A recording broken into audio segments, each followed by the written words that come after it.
Study IQ IAS, अब तैयारी हुई अफोर्डेबल। दोस्तों, एज द हिस्ट्री सजेस्ट्स, लड़ाइयाँ नंबर्स के बेसिस पे नहीं बल्कि स्ट्रैटेजी, टैक्टिक्स और टेक्नोलॉजी के बेसिस पे जीती जाती हैं। अगर हम भारत के ही इतिहास के पन्नों को पलट कर देखें तो बहुत ही क्लियरली हम देख सकते हैं कि कई ऐसी जंग भी हुई हैं जहां पर 930 यूरोपियन सोल्जर्स ने 10,000 की इंडियन सेना को हरा दिया टेक्नोलॉजी के दम पे। और जैसे जैसे टेक्नोलॉजी आगे इवॉल्व हो रही है, it's very important for us कि मॉडर्न वॉरफेयर में एक स्ट्रेटेजिक एज गेन करने के लिए इंडिया अपने कई सारी latest technology related to defence इसको इवॉल्व करता रहे।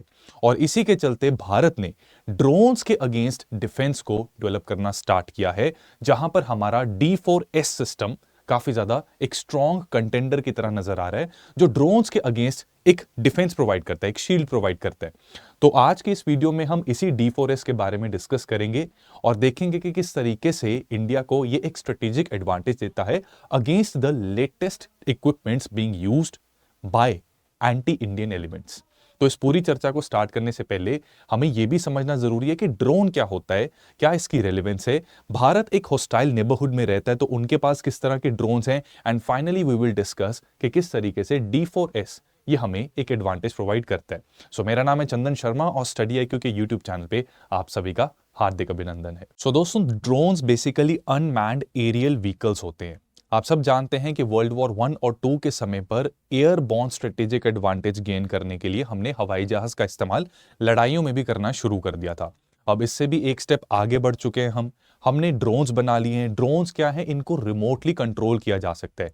दो तरह के ड्रोन्स हमारे सामने आते हैं, एक जिन्हें हम रिमोटली कंट्रोल कर सकते हैं और एक बड़े ही सेफ डिस्टेंस पर बैठकर इन ड्रोन्स का इस्तेमाल करते हुए हम शत्रु की टेरिटरी में जाकर उस पर अटैक कर सकते हैं।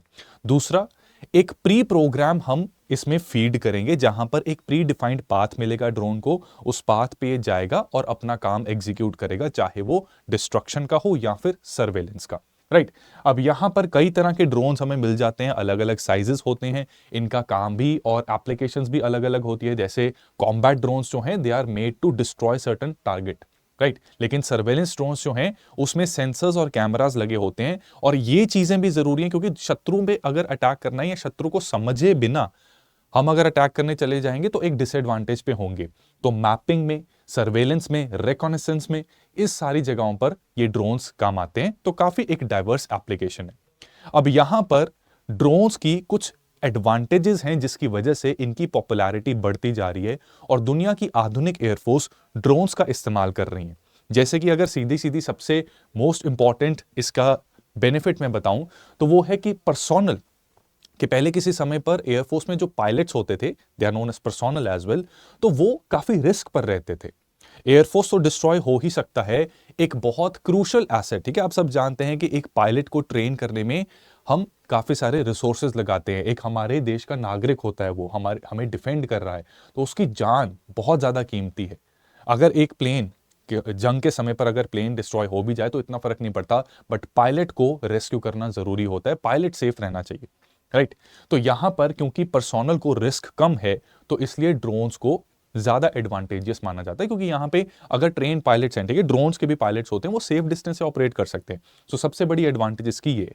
सेकेंड एडवांटेज ये है कि कंपैक्ट साइज होने की वजह से ये कुछ रिमोट लोकेशंस में जा सकते हैं, प्रिसाइज लोकेशंस पर जा सकते हैं और इनका अटैक भी रिलेटिवली ज्यादा प्रिसाइज होता है। प्रिसिशन अटैक ये कर सकते हैं। अगर मैं आपको एग्जांपल दूं तो यूएस एयरफोर्स के द्वारा यूज किया जा रहा MQ-9 रीपर, इसकी एक्यूरेसी 10 फीट की है, यानी कि अगर इसने किसी टारगेट को हिट करना है तो 10 फीट के रेडियस के अंदर अंदर ये प्रिसिशन के साथ उसको हिट कर सकता है। कि ऐसा नहीं है कि आपने टारगेट कहीं पे करना है और वो टारगेट 500 मीटर दूर कहीं जाकर गिर रहा है, जिससे कि कोलैटरल डैमेज और सिविलियंस को भी नुकसान होता है। इस ड्रोन का इस्तेमाल यूएस ने मिडिल ईस्ट और अफगानिस्तान में टाइम टू टाइम किया है और प्रिसिशन अटैक से कई तरह के टेररिस्ट एंड जो पर्टिकुलर एलिमेंट्स यूएस के इंटरेस्ट के अगेंस्ट हैं उनको स्ट्राइक किया है। इंडिया के लिए भी इस तरह के ड्रोन्स काफी ज्यादा कारगर साबित हो सकते हैं, because these really help in surgical strikes. ठीक है, सर्जिकल स्ट्राइक्स में आप समझते हैं कि हमने सिर्फ टेररिस्ट एस्टैब्लिशमेंट्स पर अटैक करना होता है, सिविलियन पॉपुलेशन को कोई खतरा नहीं होना चाहिए, तो वहां पर इस तरह के ड्रोन्स काफी ज्यादा काम आ सकते हैं। इसी के साथ साथ परसिस्टेंट सर्वेलेंस की जा सकती है। सर्वेलेंस बहुत क्रूशियल है। बिहाइंड एनिमी लाइंस जाना किसी भी व्यक्ति के लिए काफी खतरनाक साबित होता है, बट ड्रोन्स का इस्तेमाल, खासकर वो ड्रोन्स जिनके पास लॉन्ग इंड्योरेंस होती है, काफी देर के लिए वो हवा में रह सकते हैं और एक सेफ डिस्टेंस से शत्रु के टेरिटरी को ऑब्जर्व कर सकते हैं। तो इसमें global hawk again US air force द्वारा यूज किया जाता है। इसका इंड्योरेंस टाइम यानी कि इसका जो ऑपरेशन टाइम है 30 घंटे के आसपास रहता है एंड बहुत बड़ा एरिया ये ट्रैक कर सकता है। तो इसका भी फायदा रहता है ड्रोन टेक्नोलॉजी, इसलिए कई कंट्रीज यूज कर रहे हैं। स्ट्रेटेजिक रीच मिलती है। उरी मूवी आपने देखी होगी, वहां पे गरुड़ हमने यूज किया था। तो बेसिकली अगर आर्मी ने किसी एक अननोन अनचार्टेड टेरिटरी में जाना है तो एक मीडियम साइज का ड्रोन हम आगे लेके जा सकते हैं। हमें एक टेरिटरी पता लगती रहेगी, टोपोग्राफी पता लगती रहेगी and we can basically execute the military operations in a much better and planned way. इसी के साथ साथ इनकी अडेप्टेबिलिटी काफी अच्छी होती है। अलग अलग तरह के सेंसर्स, इक्विपमेंट्स एंड हथियार इसमें लैस हो सकते हैं, तो कई तरह के ऑब्जेक्टिव्स को ये अचीव कर सकता है। ठीक है, मिलिट्री कॉम्बैट में भी यूज हो सकता है, सर्वेलेंस में यूज हो सकता है, मैपिंग में यूज हो सकता है, इवन रिलीफ पहुंचाने में। ठीक है, इनकी पेलोड कैपेसिटी भी होती है, तो ये रिलीफ पहुंचाने में कुछ म्यूनिशंस ड्रॉप कर सकते हैं, फूड पैकेट्स भी ड्रॉप कर सकते हैं। अलग अलग एप्लीकेशंस हैं एंड कॉन्सिक्वेंटली ये यूज होता है एक फोर्स मल्टीप्लायर की तरह। राइट, तो ड्रोन्स मॉडर्न वॉरफेयर में हमें एक वन स्टॉप सोल्यूशन देते हैं कई चीजों का। वन स्टॉप सोल्यूशन की बात अगर कर ही रहे हैं तो दोस्तों, अगर आप यूपीएससी आईएएस 2024 को टारगेट कर रहे हैं तो आपकी तैयारी के लिए भी एक वन स्टॉप सोल्यूशन है। स्टडी आईक्यू का P2I बैच जो 23 अगस्त शाम 6 बजे स्टार्ट हो रहा है। इस बैच में आपको हर तरह की सहूलियत दी जाएगी, चाहे वो मेंटरशिप हो, फिजिकल बुक्स हो, लाइव क्लासेस हो, आंसर राइटिंग प्रैक्टिस हो, वीकली रिवीजन टेस्ट हो, प्रीलिम का क्रैश कोर्स हो, मेंस का क्रैश कोर्स हो एंड एवरीथिंग। ड्रोन्स की तरह इस बैच में भी precision is of the essence. हम लोग बहुत ज्यादा किताबें इकट्ठे करवा कर आपका टाइम वेस्ट करने में बिलीव नहीं करते। इस पर्टिकुलर बैच में हमने इस चीज का ध्यान रखा है कि आपके रिसोर्सेज जो हैं वो मिनिमम रहें लेकिन उसकी आउटपुट मैक्सिमम रहे। सो इस हिसाब से ये डिजाइंड है कि बहुत सारी चीजें हम ही आपको प्रोवाइड कर रहे हैं, चाहे वो क्रक्स डॉक्यूमेंट हो, हैंड रिटन नोट्स हो, तो उससे आपकी प्रिपरेशन में बहुत ज्यादा बेनिफिट आपको मिल सकता है। जल्दी कीजिए, स्टडी आईक्यू की ऐप या फिर वेबसाइट पर जाकर CS लाइव कोड का आपने इस्तेमाल करना है, जिससे कि 45,000 का ये कोर्स आपको 30,000 में मिल जाएगा। Do enrol today and see you soon in the classes. और हम अपनी डिस्कशन को आगे बढ़ाते हैं। उससे पहले ये भी बता दूं कि अगर आप मेरे साथ कनेक्टेड नहीं हैं, डू कनेक्ट विद मी। आपके एग्जाम से रिलेटेड टाइम टू टाइम मैंने कई क्वेरीज आंसर की भी हैं और आने वाले समय में आपकी और क्वेरीज आएंगी तो वो भी आंसर हो जाएंगी। These are my social media handles. Telegram पे ये मेरा चैनल है और इंस्टाग्राम पे यहाँ पे hello.chandan sharma, ये सर्च करके आप मेरे साथ जुड़ सकते हैं। तो चलिए दोस्तों, अब बात करते हैं कि इतने सारे ड्रोन्स हैं तो इंडिया का एक हॉस्टाइल नेबरहुड है। हमने बेसिकली D4S की बात करनी है, बट लेट अस फर्स्ट सी के पाकिस्तान एंड चाइना के पास किस तरह के ड्रोन्स हैं। तो दोस्तों, पाकिस्तान जो मेन ड्रोन्स यूज करता है, तो इसमें आपको मैं बता दूं कि actually Pakistan is using combat drones as well, यानी कि इन ड्रोन्स को मिसाइल्स छोड़ने के लिए भी यूज किया जा सकता है, अटैक करने के लिए यूज किया जा सकता है, नॉट जस्ट फॉर सर्वेलेंस। तो बुर्राक ड्रोन पाकिस्तान का एक बहुत पॉपुलर और फेमस ड्रोन है, जिसको इसने टाइम टू टाइम TTP यानी कि तहरीके तालिबान पाकिस्तान, तहरीके तालिबान ऑफ पाकिस्तान, इनके आउटफिट्स को अटैक करने के लिए कई बार यूज किया है। पंजशीर के पास इन्होंने कई बार इसको यूज करके बॉम्बिंग्स भी की हैं और इंटरनेशनली ये काफी वेल नोन एक ड्रोन है इनके पास। इसी के साथ साथ शाहपार, सतुमा जासूस, ये ड्रोन्स भी यूज किए जाते हैं। They can be use for surveillance as well. ठीक है, तो पाकिस्तान के पास कॉम्बैट और सर्वेलेंस दोनों तरह के ड्रोन्स हैं। अलॉन्ग विद दिस इसने कुछ फॉरेन कंट्रीज से भी ड्रोन्स एक्वायर किए हैं, जैसे कि सेलेक्स गैलीलियो, ये इटली से इसने एक्वायर किया है। CH-4 ये चाइना से इन्होंने एक्वायर किया है। AAI RQ-7 ये अमेरिका से इनको मिला है। तो पाकिस्तान के पास एक अच्छा खासा आर्सेनल और फ्लीट है ड्रोन्स का, जिसे वो इंडिया के अगेंस्ट भी यूज कर सकता है इन case of any kind of confrontation. Similarly China के पास भी काफी मॉडर्न ड्रोन्स हैं। इनफैक्ट पाकिस्तान का जो बुर्राक ड्रोन है ये चाइना के CH-3 रेनबो के प्लेटफॉर्म के ऊपर बेस्ड है, उसी से इंस्पिरेशन ड्रॉ करते हुए ये बुर्राक ड्रोन बना था। अब चाइना के जो मॉडर्न ड्रोन्स हैं उसमें CH-4 रेनबो का काफी ऊपर नाम आता है। It's a male drone. Male drone का मतलब है medium altitude long endurance drone. इसका flight time up to 30 hours है, यानी कि काफी लंबे समय के लिए हवा में रह सकता है और ऑपरेशन जो भी इसने एग्जीक्यूट करना है वो कर सकता है। ये भी कॉम्बैट ड्रोन है, ग्राउंड पर एयर टू ग्राउंड अटैक कर सकता है और बहुत ही प्रिसिशन स्ट्राइक के साथ ये लैस है। Along with this Wing Loong 1 and 2, these are another 2 drones, right. इनका पेलोड कैपेसिटी थोड़ा ज्यादा है और अगर फ्लाइट टाइम की बात करें तो विंग लूंग 1 20 आवर्स और विंग लूंग 2 32 आवर्स के लिए हवा में रह सकता है, अपना ऑपरेशन एग्जीक्यूट कर सकता है। They are equipped with laser guided bombs and they can be used in counter insurgency operations as well. And no doubt ये आपको पता है Ladakh sector and Arunachal sector में भी यूज किए जा सकते हैं। अलॉन्ग विद दिस CH-5, ये और आधुनिक ड्रोन है, इसमें भी प्रिसिशन गाइडेड एम्यूनिशन है, 60 घंटे के लिए ये ऑपरेट हो सकता है, यानी कि जो इंड्योरेंस टाइम है CH-5 का काफी ज्यादा है। एंड इसके अंदर स्टेल्थ फीचर्स भी हैं, यानी कि जो रेडियो फ्रीक्वेंसी पर ये ऑपरेट होता है उसको डिटेक्ट करना भी कभी कभी मुश्किल बन जाता है, ठीक है, क्योंकि कंट्रोल सेंटर है वो इसके साथ कम्युनिकेट कर रहा है, फ्रीक्वेंसी यूज हो रही है, उसको डिटेक्ट करना कभी कभी मुश्किल बन जाता है। So these are the drone, main drones of China. इसके अलावा भी इनके पास और ड्रोन्स है। अब इंडिया इन ड्रोन्स के साथ डील करने के लिए 2 तरह की स्ट्रेटेजी अपना रहा है, राइट। वो स्ट्रेटेजी क्या है कि ऑन वन हैंड हम भी अपना ड्रोन आर्सेनल और ड्रोन की फ्लीट को एनहांस कर रहे हैं। फॉर एग्जाम्पल हमने अभी रिसेंटली 97 ड्रोन्स को एक्वायर करने का फैसला किया है जो सर्वेलेंस के काम आएगा, ठीक है। पाकिस्तान एंड चाइना बॉर्डर पे we really need to monitor the movements going across the other side of the border, ठीक है। Behind that border, behind the LOC and LAC, we need to be aware कि क्या क्या चीजें चल रही हैं। तो सर्वेलेंस के लिए ये पाया गया है कि आर्मी, नेवी एंड एयरफोर्स, सभी फोर्सेस की रिक्वायरमेंट्स को देखते हुए हमें 97 इस तरह के ड्रोन्स चाहिए जो स्ट्रेटेजिक लोकेशंस पर हमें इंफॉर्मेशन दे सकें that what all is happening and how India basically needs to prepare itself in case of any confrontation. Along with this हमने इससे पहले, इस मूव से पहले हमने 31 प्रेडेटर ड्रोन्स को भी एक्वायर करने की बात की यूएस के साथ। ये प्रेडेटर ड्रोन्स जो हैं ये कॉम्बैट में भी यूज किए जा सकते हैं एंड ऑलरेडी एग्जिस्टिंग हमारा 46 हेरॉन अनमैन्ड एरियल व्हीकल्स का एक फ्लीट भी है। ये हेरॉन UAVs, हेरॉन ड्रोन्स जो हैं ये हमने इजराइल से प्रोक्योर किए हैं, ठीक है। Using Israel's help we have procured this, right. इसके साथ साथ हमारा इंडिजिनस ड्रोन भी बन रहा है which is known as Tapas BH-201। Tapas basically stands for tactical airborne platform for aerial surveillance beyond horizon और इसका मॉडल नंबर ऐसे 201 दिया गया है। पहले ये रुस्तम 2 के नाम से जाना जाता था।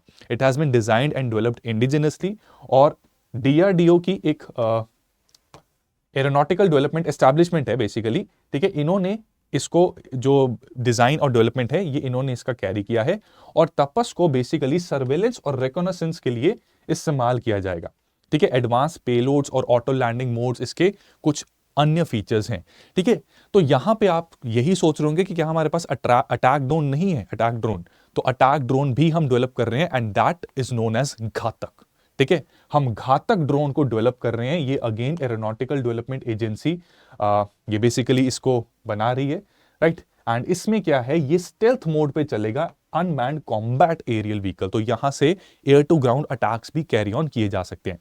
तो एक साइड तो होगी कि ड्रोन्स को ड्रोन्स के साथ लड़वाया जाएगा, दूसरी चीज है ड्रोन डिफेंस सिस्टम, ठीक है। तो यहां पे हमारे D4S का यूटिलिटी आ जाती है। तो D4S के बारे में रिसेंटली डॉक्टर BK दास कौन है, director of general electronics and communication systems, ठीक है। DRDO के अंदर ये एक डिपार्टमेंट है, यहां के डायरेक्टर हैं और रिसेंटली G20 का एक इवेंट हो रहा था बेंगलुरु में which is known as digital innovation alliance.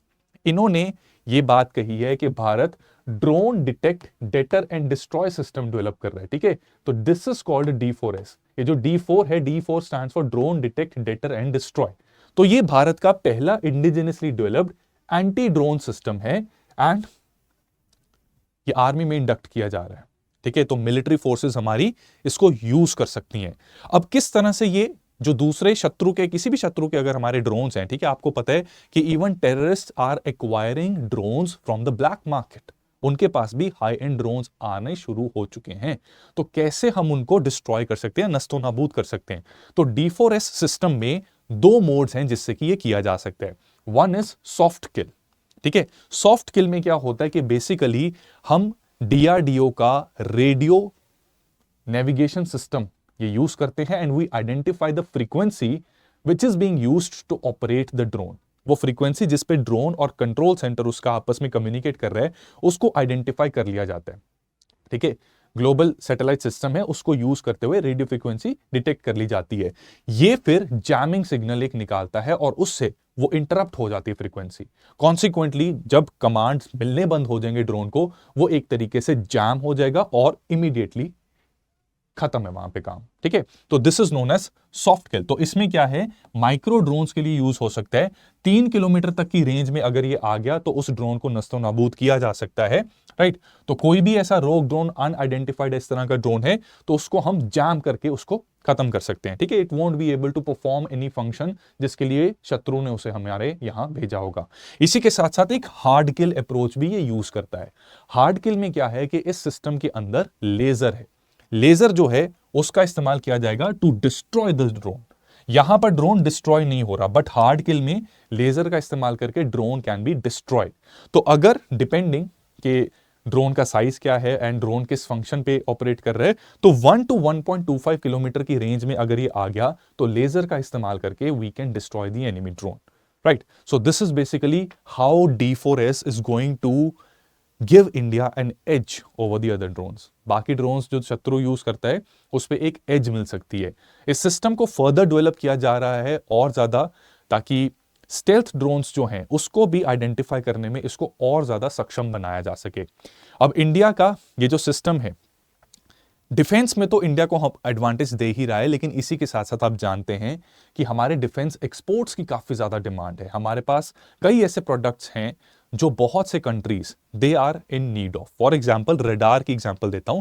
India 7 अलग अलग तरह के रडार्स बनाता है, जैसे कि light weight radar, surveillance radar, battlefield 3D and many others. Right, अब कई कंट्रीज हमारे इस रडार टेक्नोलॉजी को हमसे एक्वायर कर चुके हैं and we have gained a lot of money. ठीक है, ये हमारे करंट अकाउंट डेफिसिट को भी कम करता है। And radar technology is a defensive technology, offensive technology नहीं है। सिमिलरली जो D4S है ये भी डिफेंस टेक्नोलॉजी है। ये अटैक करने के लिए नहीं बल्कि अपने आप को डिफेंड करने के लिए यूज की जा सकती है।